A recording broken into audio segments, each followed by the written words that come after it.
मैं कहीं भी जाता हूँ सीना ठोक के कहता हूँ इंडियन आर्मी। सिर्फ एक है, कोई कंफ्यूजन नहीं है। You are to lead the man in. आप as a leader of man जा रहे हो, आपके पीछे जाने चल रहे हो। आपकी गलती से मशीन खराब नहीं है, आपकी गलती से कोई औरत विधवा हो, किसी माँ का बेटा मरेगा। I should be prepared for each and every thing possible. Enemy हो सकता है मेरे नाखून निकाल रहा हो प्लास से, एनिमी हो सकता है मेरे बालों में आग लगा रहा हो, एनिमी कुछ भी कर सकता है। ही माइट, आपने डायलॉग सुने होंगे, I will skin you alive. तो एनिमी तो करेगा ना, skin me alive. So if I am not mentally prepared to handle anything, then I am not suitable to be an officer. अगर आपके मुंह पे भी गोली लग जाए ना, तो भी आपको कोई रोक नहीं सकता टेररिस्ट को मारने। टेररिस्ट आपके मुंह पे गोली मार दे, मुंह पे, उसके बाद भी आप उस टेररिस्ट को मार दो। मैं लंच ब्रेक में स्कूल से हॉस्पिटल जाता हूँ और जाके आईसीयू में अपनी मम्मी के पास में बैठ के मैं लंच करता हूँ। मदर को हार्ट अटैक आया तो रोना नहीं है यार, रो के तुम कुछ नहीं कर सकते। मतलब you should understand and you should be able to react and take actions whatever is needed. आपने कोई गलत काम किया इंडिया में? बहुत सारे।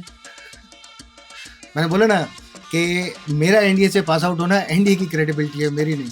You might have done something crazy. सो ऐसी चीजें भी हमने सीखी। आज के स्पेशल एपिसोड में हमारे साथ हैं मेजर लविंदर चौधरी, एक रिटायर्ड ऑफिसर जो राष्ट्र राइफल्स के साथ अपनी गैलेंट्री और कमिटमेंट के लिए जाने जाते हैं। इस पॉडकास्ट में मेजर चौधरी ने अपने एनडीए के दिनों के दिलचस्प कहानियां शेयर की हैं। कैसे उन्होंने एक डिसिप्लिन्ड और फेयरलेस वॉरियर की जर्नी शुरू की। उन्होंने हमें अपनी आर्मी के सफर के बारे में बताया, काउंटर टेररिज्म ऑपरेशंस को लीड करने का अपना एक्सपीरियंस शेयर किया और उन चैलेंजेस के बारे में डिस्कस किया जो बैटलफील्ड पर एक सोल्जर फेस करता है। सर्वाइवल के टफ कंडीशंस, बैटलफील्ड की सैक्रिफाइसेस और अनडाइंग कमिटमेंट की कहानियां आपको इंस्पायर करेंगी। लेकिन सिर्फ इतना ही नहीं, उन्होंने एक वॉरियर माइंडसेट क्या होता है उसके बारे में इनसाइट दिए और हम एज सिटीजंस अपनी रिस्पॉन्सिबिलिटीज कैसे निभाएं इस पर भी बात की। ये एपिसोड इंफॉर्मेटिव ही नहीं, हर भारतीय के लिए एक वेकअप कॉल है। तो चलिए बिना किसी देरी के शुरू करते हैं आज के इस स्पेशल एपिसोड को। So let's get the show started. Hi sir, welcome to the Misfit Humans podcast. Hi Dhruv.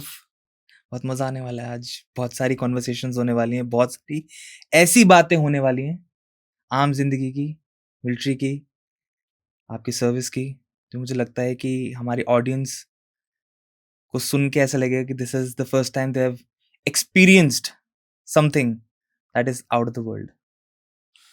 I'll try my best to convey as much as I can. Sir बचपन कैसा था आपका? I think it was a dream childhood. घर का सबसे छोटा बच्चा, well educated family, सब बड़े बड़े टेक केयर करने के लिए, and you could afford to be careless, you could afford to do anything possible जो एक बच्चा कर सकता है, चाहे वो फर्स्ट क्लास में क्लास से बंक करना हो, खिड़की से कूद के भागना, या अपने टीचर की आंखों में संतरे के छिलके को निचोड़ना, एंड यू नेम इट। जो छोटा बच्चा शैतानी कर सकता है, मैंने वो सब किया। बचपन से एडवेंचरस थे? हाँ, अब ऐसे कह सकते हैं, वरना बहुत शैतान बच्चा था। सर शरारती तो सब बच्चे होते हैं, राइट? बट क्या कुछ ऐसे ट्रेट्स होते हैं, क्या आपको कभी ऐसा फील हुआ आफ्टर बिकमिंग एन ऑफिसर कि यस मैं बचपन से ही ऐसा था, this was meant to be? I think आपका चाइल्डहुड कैसा रहा है ना, उससे बहुत फर्क पड़ता है कि how as a person you come out to be. आपका फाइनल फिनिश्ड प्रोडक्ट क्या बन रहा है, तो वो सारे इंग्रेडिएंट्स वहीं बचपन से आ रहे होते हैं। फॉर एग्जाम्पल मेरे घर में एक माहौल था छोटा सा कि नेशन है, नेशन कम्स फर्स्ट, तिरंगा है, तिरंगे का सम्मान है।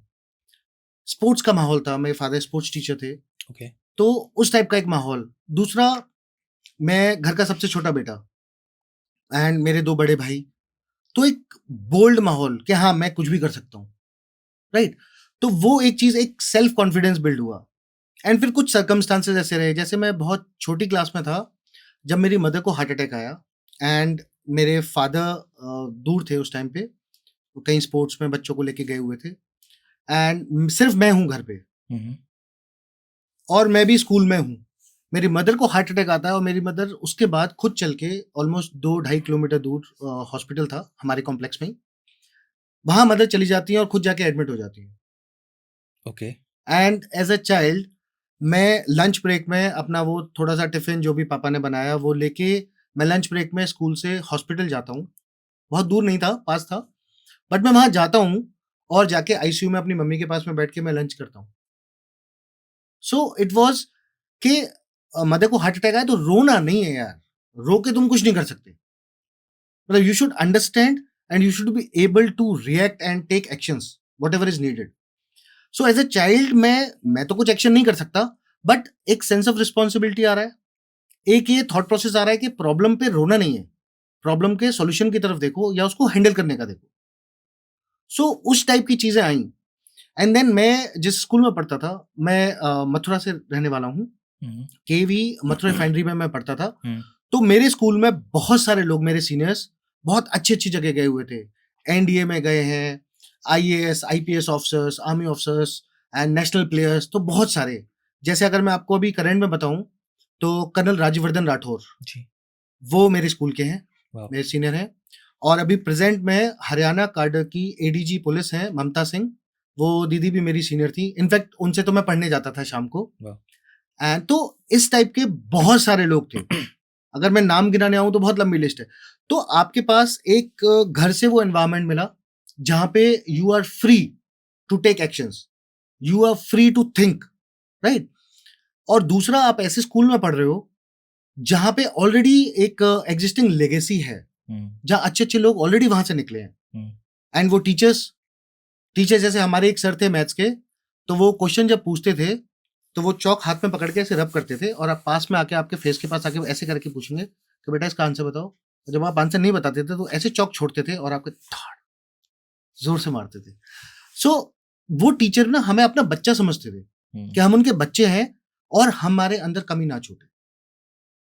तो सारा कुछ मिलके उसने कुछ बनाया, तब जाके एनडीए पास हुआ। एज अ स्टूडेंट कैसे थे आप पढ़ाई में? मैं अच्छा था, like I was not the topper, but वो टॉप के 5-6 बच्चों में मैं रहता था। सो एंड लकीली मैं बता रहा हूँ कि वो स्कूल भी ऐसा मिला ना, स्पोर्ट्स में मैं नेशनल प्लेयर था, पढ़ाई में मैं अच्छा था, national debate, national science exhibition, youth parliament, you name it, and I had an opportunity to go and improve myself. तो जो एक रियलिस्टिकली बोलते हैं ना कि एक ऑलराउंड डेवलपमेंट, तो उसमें मेरे स्कूल का बड़ा अच्छा हाथ था कि मैं किसी भी स्पोर्ट में जाने से नहीं डरता था। कभी आप मुझे स्टेज पे खड़ा कर दो, मुझे कोई डर नहीं था। मैं आज भी जाके कॉलेजेस में, यूनिवर्सिटीज में लेक्चर देके आता हूँ, तो मुझे उसके लिए प्रिपेयर नहीं करना पड़ता, क्योंकि वो शायद जो मेरे टीचर्स ने, फैमिली ने, सबने मेरे ऊपर मेहनत करी, उसका रिजल्ट है। सो एज यू सेड, वो इंग्रेडिएंट्स थे जिसने मुझे इस लायक बनाया कि मैं एनडीए पास कर पाया, आर्मी ऑफिसर बन पाया। सर, दो चीजें देखी जाती हैं, मैं कहीं भी सुनता हूं तो दो तरीके के लोग हैं जो फौज में जाते हैं। मैं जानना चाहता हूं पर्सनली कि आपका क्या सोचना था, और उन दो कैटेगरीज में से आप कौन सी कैटेगरी में फॉलो करते हो टेक्निकली? मैंने सुना है कि कुछ लोग कहते हैं कि यार फौज में भर्ती होना है क्योंकि घर के हालात खराब हैं, सिचुएशन ठीक नहीं है, और फौज में चला जाऊंगा, सरकारी नौकरी मिल जाएगी। एक ये माइंडसेट होता है। दूसरा माइंडसेट ये होता है कि यार फौज में भर्ती होना है और जो चीजें मैं करना चाहता हूँ, एडवेंचर है, या कहीं ना कहीं अंदर से ही एक इच्छा होती है कि यार फौज में ही भर्ती होना है। क्या माइंडसेट था, क्या थॉट प्रोसेस था? क्या फौज सिर्फ एक नौकरी के लिए करी ज्वाइन आपने, या कुछ और थॉट्स थे इस प्रोसेस के पीछे? ओके सबसे पहले तो ऐसा नहीं सोचा था मैंने कि मेरे को सिर्फ फौज में ही जाना है। लेकिन फौज में देखो, मेरे जो थॉट प्रोसेस था या है आज भी, फौज में क्यों जाना है? सबसे पहला वर्दी, आप यूनिफॉर्म पहनते हो, किसको मिलती है वो यूनिफॉर्म? सिर्फ आर्मी ऑफिसर, राइट। पहली चीज, पहला चाम। दूसरा चाम, यार मैं वहां पीटी करूंगा, पैसा कौन दे रहा है? सरकार। ठीक है, मैं जाके दुश्मन को मार रहा हूं, गोली चला रहा हूं, पैसा कौन दे रहा है? सरकार, राइट। मैं सारी चीज कर रहा हूं, वो सब सरकार कर रही है जो मेरे लिए अच्छा है, राइट। मेरा एक रूटीन अच्छा है, मेरी डाइट अच्छी है, मैं पीटी कर रहा हूं, मैं अपने आप को फिट रख रहा हूं, मेरा मेडिकल कवर्ड है, मेरा सब कुछ तो सरकार कवर कर रही है, राइट? मुझे उसके बदले में करना क्या है? अपनी ड्यूटी तो करनी है। दूसरा एक पॉइंट मेरे लिए जो था, सिर्फ नौकरी नहीं करनी है लाइफ, राइट? जैसे मैंने आपको बताया कि मेरे घर में जो था, मैं सबसे छोटा बच्चा था, तो मेरे ऊपर कोई प्रेशर नहीं था एज सच कि आज ही मुझे कमाना शुरू कर, जैसा बहुत लोगों के साथ होता है। तो वो प्रेशर नहीं था, तो I had that freedom to choose. So what I chose is a lifestyle. वो लाइफस्टाइल आर्म फोर्सेस के अलावा आपको कोई नहीं दे सकता। जैसे आप एक फाइटर पायलट को देखो आप, राइट? वो फाइटर पायलट अपना प्लेन चला रहा है, Sukhoi, Jaguar, whatever you call it, कोई और उड़ा सकता है? नहीं। मैं जाके दुश्मन को सामने देख के उसको पूरा एम लेके उसको गोली मारता हूं, कोई और मार सकता है? तो इट डिपेंड्स, आपको चाहिए क्या, राइट? तो मुझे जो चाहिए था वो ये था, एक फुलफिलिंग लाइफ, एक लाइफ जिसमें आपको सारी वो चीजें मिल रही हैं, आप बेस्ट ऑफ दी माइंड्स के साथ बैठ के आप डिस्कशन भी कर रहे हो, बिल्कुल लेमैन अनपढ़ आदमी से भी आप इंटरेक्ट कर रहे हो, आप जंगल्स में भी रह रहे हो, आप 5 स्टार्स में भी खाना खा रहे हो, राइट? आप फॉरेन एम्बेसीज में भी आप जाके वहां पे आप ड्यूटी कर रहे हो, डिफेंस अटैचेस बन के आप जा रहे हो। सो वो सारी कुछ चीजें आई डोंट थिंक कोई और प्रोफेशन आपको दे सकता है। सो नौकरी नहीं करनी थी, एक प्रोफेशन चूज करना था, एक लाइफस्टाइल चूज करनी थी, तो मैं तो वहां गया। और वर्दी से बड़ा ग्लैमर कुछ नहीं होता, उससे बड़ा कोई सेंस ऑफ रिस्पॉन्सिबिलिटी, कोई सेंस ऑफ अथॉरिटी, कोई सेंस ऑफ बिलोंगिंगनेस नहीं होता जितना आपको आर्म फोर्सेस में मिलता है। मैं कहीं भी जाता हूं, सीना ठोक के कहता हूं, इंडियन आर्मी। सिर्फ एक है, कोई कंफ्यूजन नहीं है। आप कहीं भी, आप डॉक्टर हो, इंजीनियर हो, कुछ भी हो, पता नहीं किस कंपनी में हो, पता नहीं किस हॉस्पिटल में हो, राइट? लेकिन मैं बोलता हूं Indian army. So there is no ambiguity, there is no confusion. So बिल्कुल clear. So you have to make your choice. मेरी चॉइस थी, मुझे ये लाइफस्टाइल चाहिए। But how did NDA happen? जैसे मैंने बोला कि एक माइंडसेट में कहीं था कि नेशन कम्स फर्स्ट। और एक बार एक बचपन में एक आर्मी ऑफिसर को गेम खेलते हुए देखा था, बास्केटबॉल, तो उसको देख के लगा यार मैं ऐसा बन जाऊं बड़ा होके। तो ये थोड़े थॉट्स थे जो माइंड में कहीं बैक ऑफ द माइंड चल रहे थे। अब जब 12th किया तो मुझे लगता था मैं पढ़ाई में अच्छा हूं, तो कॉम्पिटिशन्स पास करने चाहिए, तो काफी सारे कॉम्पिटिशन्स दिए। एनडीए उस टाइम पे मेरे माइंड में नहीं था, तो लगता था आईआईटी चले जाएंगे, है ना, मेडिकल कर लेंगे, कुछ ऐसा कुछ करेंगे।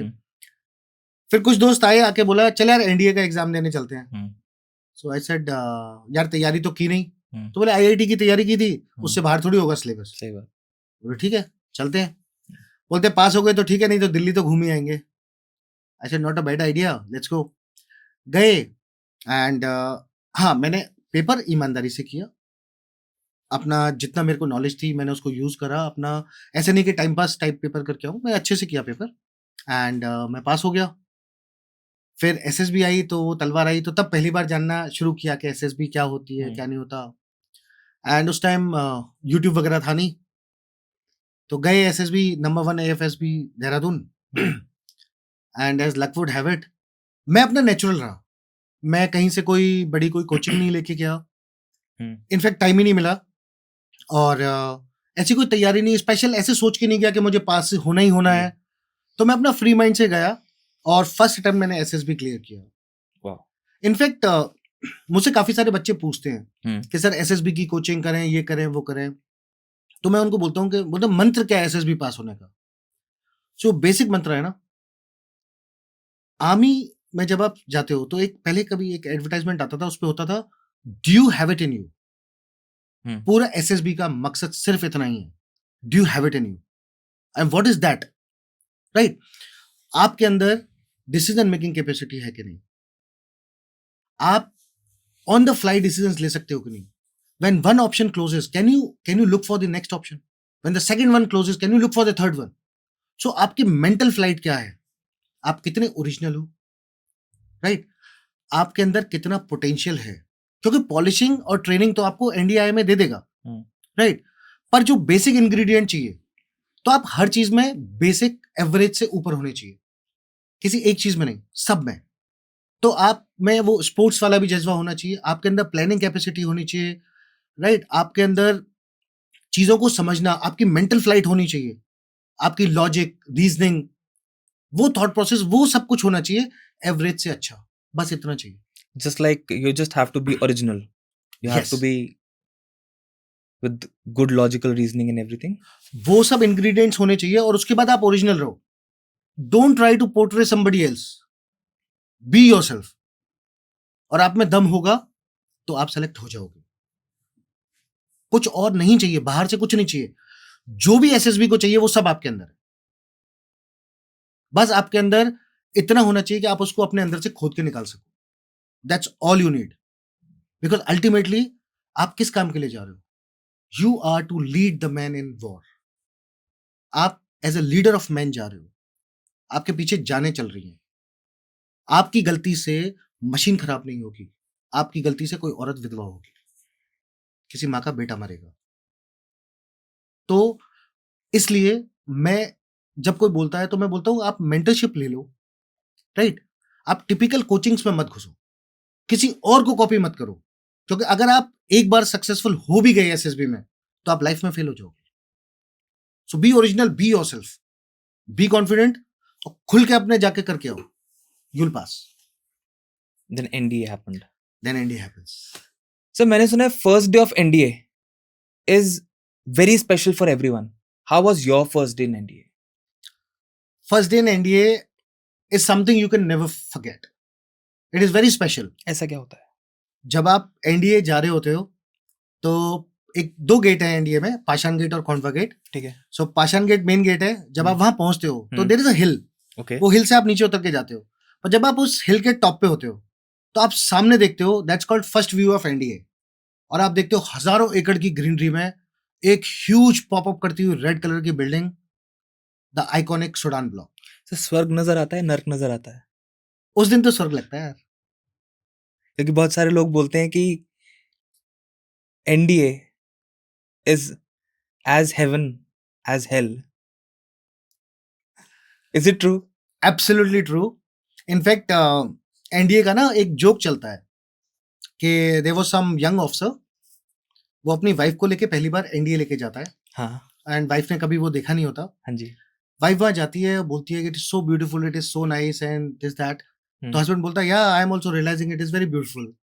तो वाइफ बोलती है कि since you are ex NDA, you spend 3 years here, you must be knowing this place inside out. हाँ। वो बोलता है sweetheart, well I can not say if I really know this place inside out, but I definitely know this place upside down, because most of the times I was legs up and hands down in this academy. आपका पहला दिन कैसा था? आपका कहते हैं कि पहले दिन से रगड़ा शुरू हो जाता है। नहीं, पहले दिन नहीं होता। पहले दिन तो आप शॉक में होते हो, आपको बहुत अच्छा लग रहा होता है। ओके। इट्स लाइक जैसे एनडीए में पहुंचे, जब मैं पहुंचा तो इट्स वाज ऑलरेडी शाम का टाइम हो गया था। तो आप सेंट्रल मेस में जाते हो and it's a beautiful place. Okay. आप जब मेस में एंटर कर रहे होते हो ना, तो इनिशियली तो आप देख रहे होते हो एक बड़ी सुंदर सी बिल्डिंग है, ग्लिटरिंग ग्लासेस उसमें लगे हुए हैं। Wow. आप वहां से एंटर करते हो, आप देखते हो it's huge mess dining hall, जिसमें एक साथ 2000 लोग बैठ के खाना खाते हैं। वाओ। आप उस जगह पे एंटर करते हो जहाँ पे पंडित जवाहरलाल नेहरू से लेके और अमेरिका के राष्ट्रपति और चाइना के प्रीमियर से लेके पता नहीं कितने बड़े बड़े लोग वहां पे आए और वहां पे खाना खा के गए। आपको वहां पे बैठ के खाना खाने का मौका मिलेगा। और वहां फिर एडजुटेंट मिलते हैं, आप उनके पास जाते हो, अपना लेटर दिखाते हो आप, जिसपे बड़ा बड़ा लिखा होता है yes you have it in you. आप वो लेटर दिखाते हो, वो देखते हैं और वो आपको एक स्क्वाड्रन बना देते हैं कि आप इस स्क्वाड्रन में जाइए। तो मेरे पे लिखा जे, Juliet squadron. Okay.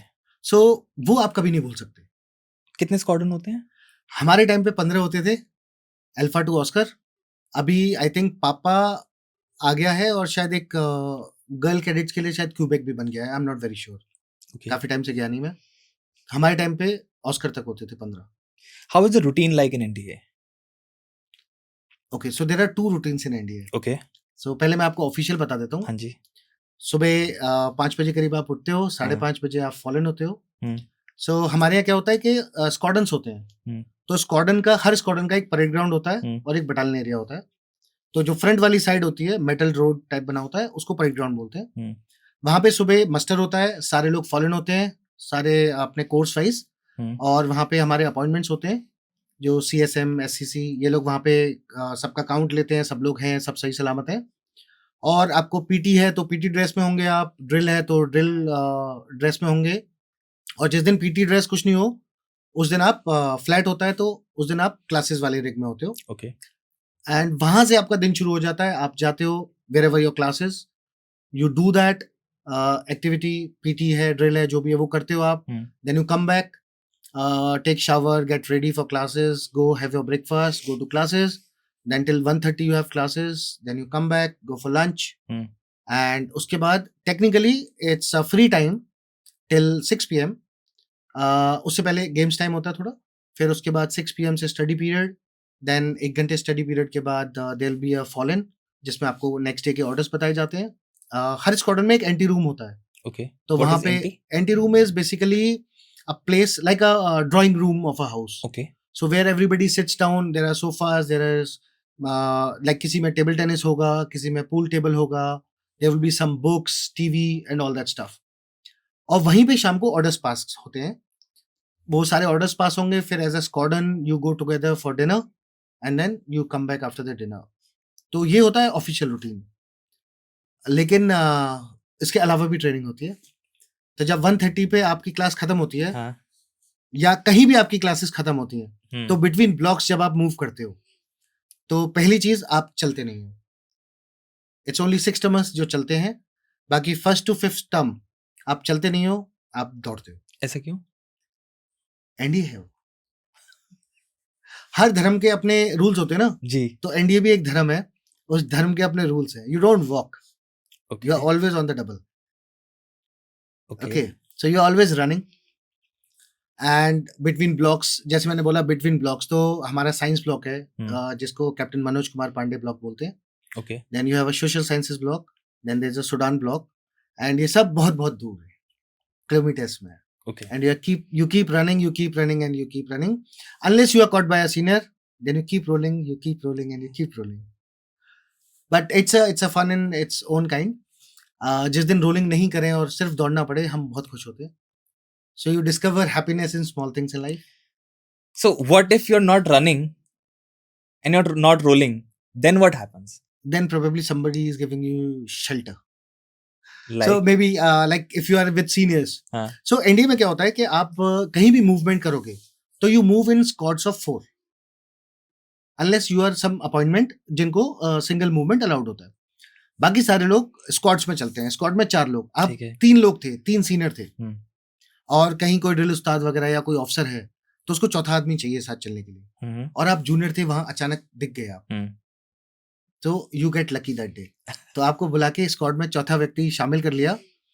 Now you don't have to run, you don't have to roll, now you can work with the seniors in style. तो वो सारी चीजें होती हैं, तो you start learning, you know, how to get happiness from small things. So that is NDA का beauty. I think it's so tough at times in NDA that छोटी छोटी चीजों से जो खुशी मिलती है, वही आपको वही qualities I think later in your career it helps. Definitely. So it creates that kind of a mindset. In the toughest of these circumstances, whenever you are there, even the slightest and smallest of the things can give you great happiness. Wow. So once you learn how to extract happiness from smaller things in life, you don't crave for big things. मतलब मुझे पूरी एक cake खा के नहीं करना है, मेरे को मीठा खाने का मन कर रहा है, एक toffee is enough, and it is actually enough. पर आप उस पर्सपेक्टिव से देखते नहीं हो। जब आप एनडीए, IMA, किसी भी एकेडमी में होते हो, when you go through those tough things, so you realise कि छोटी छोटी चीजों का क्या इंपॉर्टेंस है। And the same thing happens when you are in operations, you are operating, and उस टाइम पे व्हेन थिंग्स आर गोइंग रॉन्ग, पर कुछ भी थोड़ा सा अच्छा होता है, so you gain that happiness, you get reenergised, your morale reboost हो गया, and you are ready to fight again. Wow. So it is all linked, and it is all, that's why it's part of training. So official training and unofficial training, it's very important. Sir मैंने सुना है कि कभी कभी आपकी गलती नहीं भी होती तो भी आपको पनिशमेंट मिलती है। हाँ, वो तो हमेशा ही होता है। क्या किस तरीके की पनिशमेंट्स होती है? मैंने सुना है कि फौज में अलग अलग नाम हैं पनिशमेंट्स के, राइट? राइट। तो क्या क्या पनिशमेंट्स होती हैं और किस तरीके से वो पनिशमेंट वर्क करती हैं और क्या करना पड़ता है उन पनिशमेंट्स में? ओके, सो एनडीए में जो अनऑफिशियल पनिशमेंट्स हैं हाँ। उसकी बहुत लंबी लिस्ट है। For example? जैसे देखो, एक होता है, मैंने बोला रोलिंग, सो एक होगा roll. So basically you do a front roll, okay. Right? आप फ्रंट रोल करके जा रहे हो। फिर कोई बोलता है कि back roll, so you start rolling backwards, okay. and then there is something called cream roll. So take a front roll, then take a back roll, then take a front roll, then take a back roll. So आप same spot पे front roll, back roll करते हो तो it becomes a cream roll, right? Then there is something known as Maharaja. Okay. In fact, जब पहली बार मुझे एक senior ने बोला, उसने बोला गेट इनटू महाराजा, तो मैं सिर्फ एक ही महाराजा जानता था, वो था एयर इंडिया वाला महाराजा, यू नो, मूंछों वाला, ऐसे हाथ करके. I got into that Maharaja and everybody started laughing. तो मुझे पहले थोड़ी देर समझ नहीं आया कि होता क्या है. बाद में पता चला कि there is something known as Maharaja, and then there is something known as flying Maharaja, and then there is something known as jazz Maharaja. Okay. So basically जैसे आप पुशअप करते हो, so you don't do pushup, आप हाथ हटा लो और सिर लगा लो जमीन पे. So your toe and your head is touching the ground, and अगर आप उस टाइम सावधान पोजीशन में हाथ है तो इट इज महाराजा. ओके। अगर आपने हाथ खोल लिए so that is flying maharaja, and if you put your hands in pocket, that's jazz maharaja. So we have versions, so punishment में भी versions है. It sounds funny, but मैं उस दर्द को सोच रहा हूँ कि आपका सर जमीन पे and you're on your toes and you're in सावधान position. That's so much, you know, there's a lot of stress on the muscles, on the body. It's painful, I think. It was initially, Okay. but like I know some of my coursemate who could sleep while in Maharaja. Seriously? Yeah. Wow. And one of them said कि वो flying Maharaja पसंद नहीं है, उसमें थोड़ा balance गड़बड़ हो जाता है. I prefer jazz Maharaja. जेब में हाथ डाल के. जेब में हाथ डाल के. Wow, sir. So that is one. Then बहुत सारी चीजें होती है. You could be made to roll on bicycles. तो आप bicycles आपने डाली हुई है गैरेज में पीछे बटालियन एरिया में, and you are rolling on top of it. There could be a jhadu under you, and you are doing a cream roll on that. It's tough. You could be rolling on staircase. Okay. Coming down the staircase is still easy. यार जब ऊपर जाना पड़ता है ना, it is tough. Then you could be rolling on the road. You could be rolling bareback. So बहुत सारी चीजें. But you know what? It may sound बहुत tough है, harsh है, but it's part of life. Because जब दुश्मन के पास में जाऊंगा ना, that दुश्मन is not going to have mercy on me. True. So I should be prepared for each and everything possible. Right. Enemy हो सकता है मेरे नाखून निकाल रहा हो प्लास से. Enemy हो सकता है मेरे बालों में आग लगा रहा हो. Enemy कुछ भी कर सकता है. He might, आपने डायलॉग सुने होंगे, I'll skin you alive. तो enemy तो करेगा ना, skin me alive. So if I'm not mentally prepared to handle anything, then I am not suitable to be an officer in the Indian Armed Forces. फिर क्या NDA आदमी के अंदर डर बिल्कुल खत्म कर देता है? Well, ये तो नहीं कहूंगा कि डर खत्म हो जाता है, बट डर को हैंडल करना आ जाता है. डर को हैंडल करना बहुत अच्छे से आ जाता है. डर सबको लगेगा. अगर हम क्रोनोलॉजी वाइज समझें तरीके से, ऐसा क्या होता है वहां पे? मुझे पता है बहुत स्ट्रिक्ट ट्रेनिंग होती है, मेंटली इंसान को प्रिपेयर किया जाता है, but from you I want to know what is the process of making a boy into a man and an army officer. Okay, so you know, मैंने आपको बोला डे 1 ऑफ द एनडीए हुआ, उस दिन के बाद से ही ना आपका एक रूटीन है जो आपको फॉलो करना है. ओके. आपको सुबह पीटी जाना है तो आपको पीटी जाना है. आप ये नहीं कह सकते कि मुझे 15 मिनट और सोना है. आप नहीं कह सकते. This is where the strict discipline of NDA comes in picture, और वहां से आपका सेल्फ डिसिप्लिन की बिल्डिंग शुरू होती है. जाना है तो जाना है, करना है तो करना है. There is no second thought, right? Same चीज आ गई. जैसे डर का मैं आपको एग्जांपल देता हूं. मैं फर्स्ट टर्म में था, एनडीए में 2 स्विमिंग पूल हैं, पूल 1 पूल 2. सो हमारे पूरे स्क्वाड्रन जाता है एक दिन छुट्टी वाले दिन पूल नंबर 1 पे जंप करने स्विमिंग के लिए।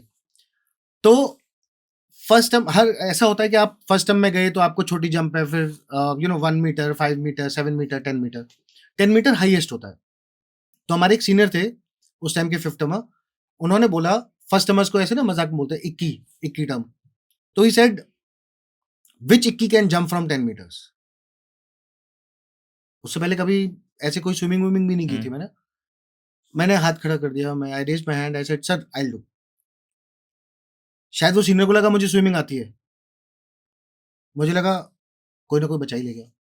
सो आई क्लाइम्ड अप, 10 मीटर गया एंड 10 मीटर से मैंने जंप किया एंड वो पानी आपको अपने आप ही ले आता है, थोड़े बहुत हाथ पैर हर कोई मारता है एंड मैं साइड पे आ गया। लेकिन मैं साइड पे आके क्या देखता हूँ, मुझे थोड़ा टाइम लगा होगा बाहर आने में, तो मेरे सीनियर्स ऑलरेडी अंदर डाइव मार चुके थे just to take me out. ना उस दिन क्या पता चला, 2 चीजें। पहला, मैं ट्रेन नहीं था तो मुझे बताना चाहिए था किसी को, that is one aspect of it. But the second point is मैंने वो करेज दिखाई, मैं गया 10 मीटर से और मैं जंप मारी। मैं सिर्फ अकेला नहीं था और भी मेरे कोर्समेट्स थे, बट मैंने वो जंप मारा, पानी मुझे अपने आप ले आया। So if you take a chance, if you overcome your fears, something somewhere something will bring you up, तो आप वापस आ जाओगे। That is one aspect of it. And second is when you take that bold decision, there will be people to help you, people to support you and people will jump in for you, जो मेरे साथ literally वहां पे हुआ। And ये एक छोटा example है, हर दिन आपके साथ कुछ ना कुछ हो रहा होता है, every day we are doing something and that sails you through. तो वहां से डर को हैंडल करना आप सीख जाते हो। सर एनडीए में फिजिकल ट्रेनिंग के साथ एजुकेशन पे भी बहुत एम्फसाइज किया जाता है, and how do you think that education is an important and integral part of the course while in NDA? See, NDA में there is lot of theory and there is lot of practical. जी. And as an officers, Indian Army officers को हम बोलते हैं we are scholar warriors. Okay. So we are warriors who are scholars as well. Scholar thing comes from that education. Right. So जैसे कहीं आप normal college में पढ़ोगे तो आपके ग्रेजुएशन में आपके 3 मेन सब्जेक्ट्स रहेंगे। जी. एनडीए में जैसे मैं अपना बताऊं तो मेरे पास 5 क्रेडिट सब्जेक्ट्स थे, main subjects. Okay. Physics, chemistry, maths, computer science and English. और उसके अलावा मेरे पास 5 ही नॉन क्रेडिट सब्जेक्ट्स थे जो मुझे पढ़ने हैं, हिस्ट्री, ज्योग्राफी, पॉलिटी, सो वो भी आपको पढ़ना है एंड एक फॉरेन लैंग्वेज। तो वो एजुकेशन चल रही है। सो that is one aspect of education जो आपको इन द सिविल वर्ल्ड आपको स्कॉलरली स्टैब्लिश करती है। लेकिन दूसरे एस्पेक्ट पे जो ट्रेनिंग पार्ट हो गया या military version of this comes in play, जब आप वेपन्स ट्रेनिंग कर रहे हो तो आप सिर्फ ये नहीं सीख रहे हो कि हथियार से गोली चलानी कैसे, आप ये भी सीख रहे हो कि वो हथियार मैन्युफैक्चर हुआ कैसे।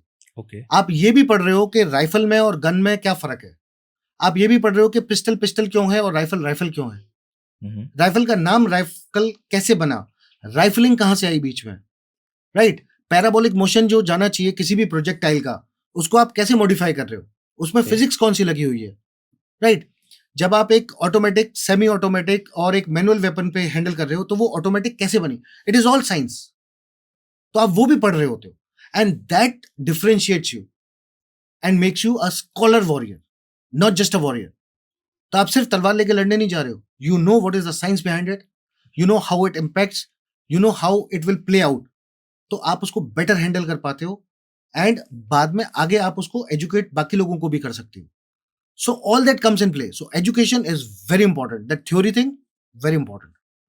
सर ऐसे भी लोग होते हैं एनडीए के अंदर जिनको निकाल दिया जाता है? हाँ। किस तरह के लोग होते हैं? जैसे मैं आपको बताता हूँ, अगर मैं एनडीए से पास आउट हुआ तो उसमें मेरी काबिलियत से ज्यादा एनडीए की काबिलियत है।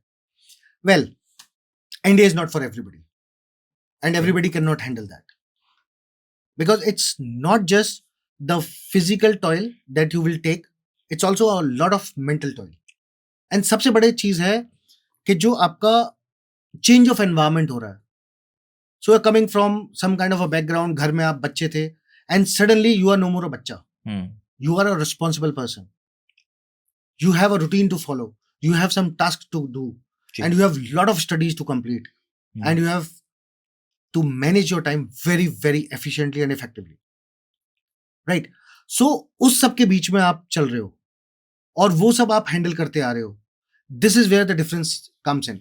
नाउ हर कोई वो प्रेशर नहीं ले पाता, क्योंकि आपको पढ़ाई भी उतनी करनी है, आपको फिजिकल कॉम्पिटेंस भी चाहिए, आपको बॉक्सिंग और रोइंग जैसे और फेंसिंग जैसे कॉम्पिटिशन्स में भी पार्टिसिपेट करना है.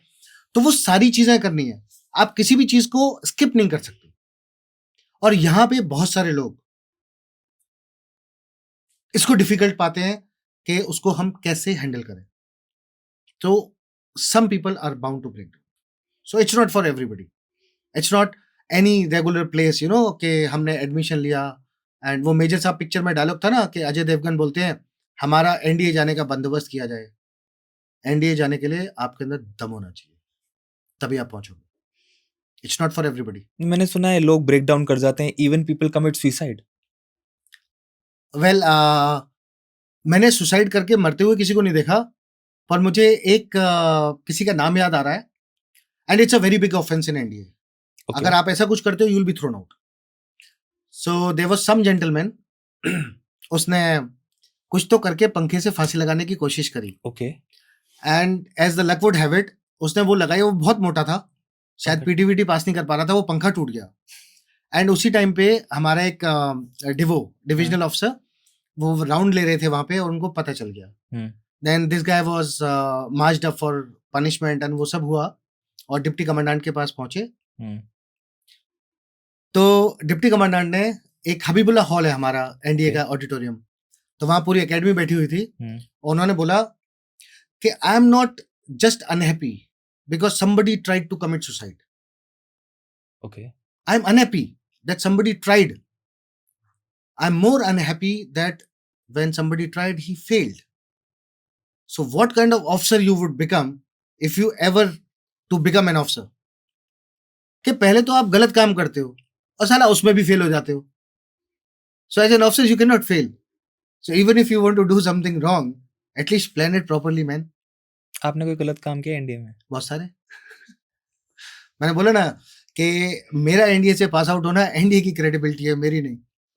ऐसा क्या किया था जो आप, मतलब what you're saying is you might have done something crazy.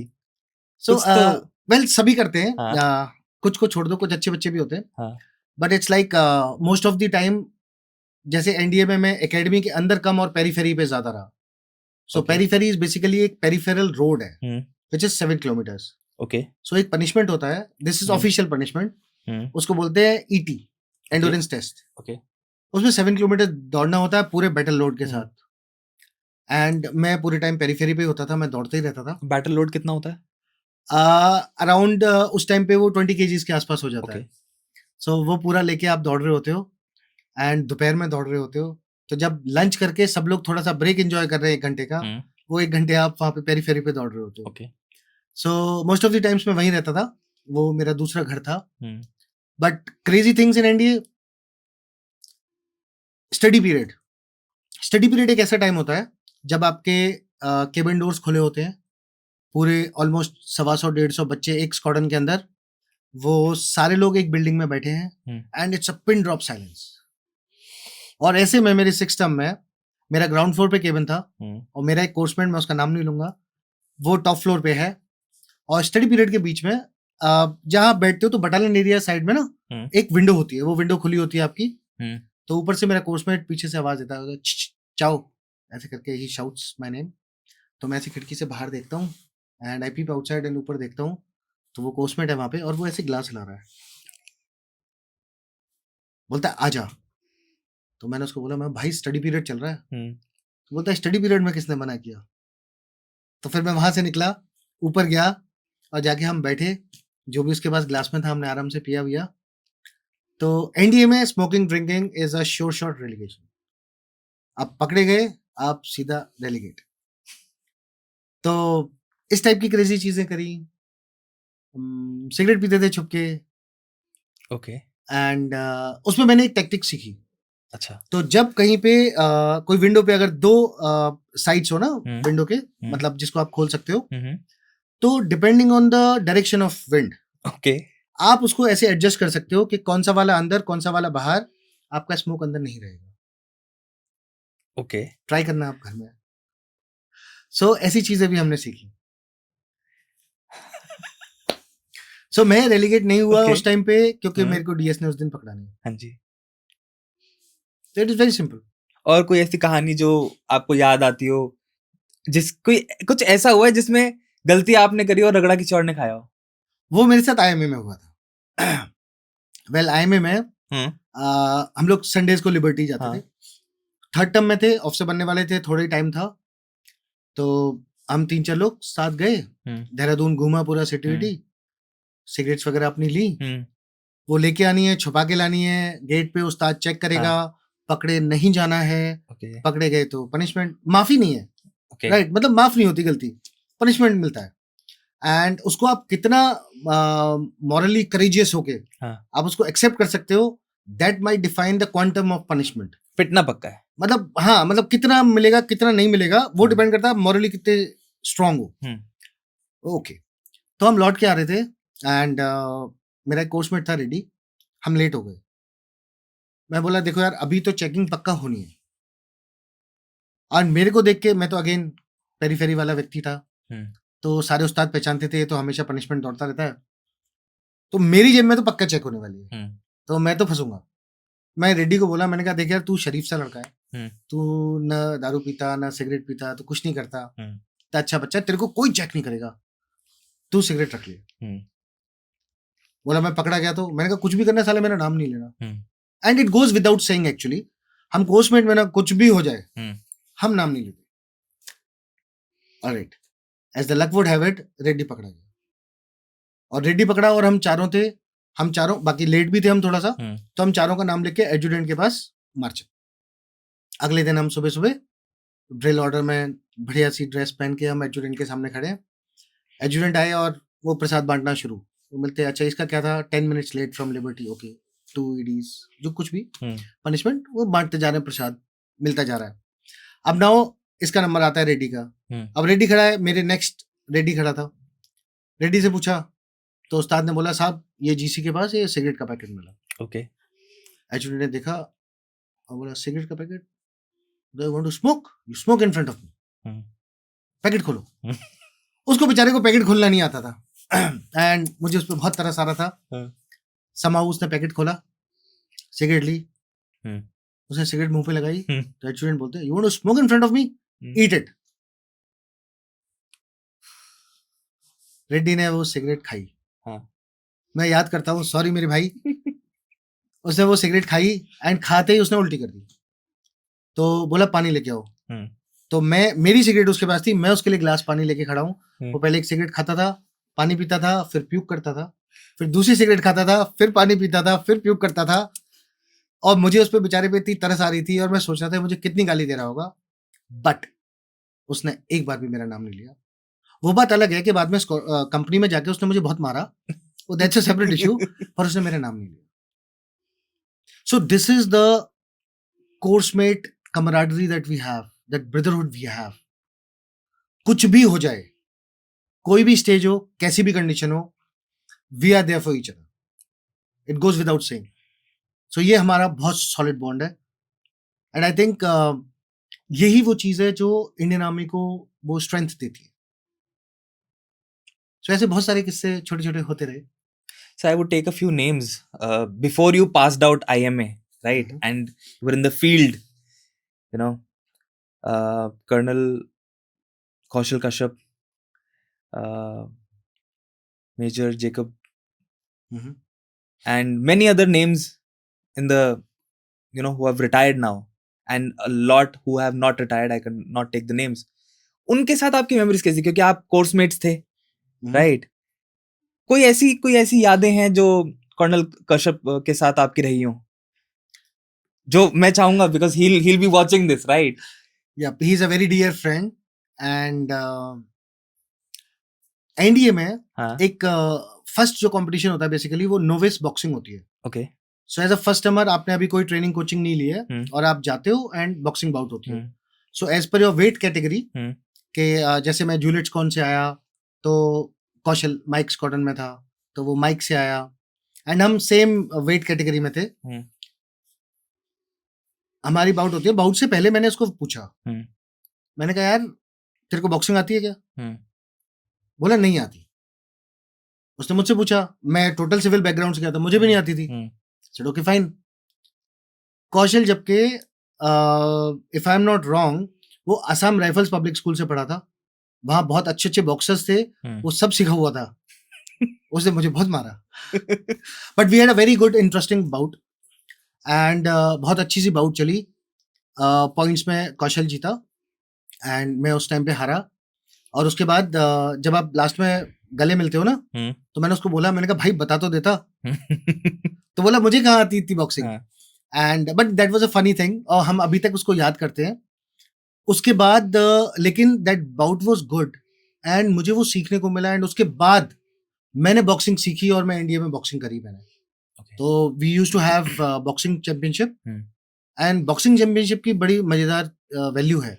सो एक बॉक्सिंग और एक क्रॉस कंट्री, ये दो हैं जिसके लिए लोग बहुत इमोशनल है इंडिया में।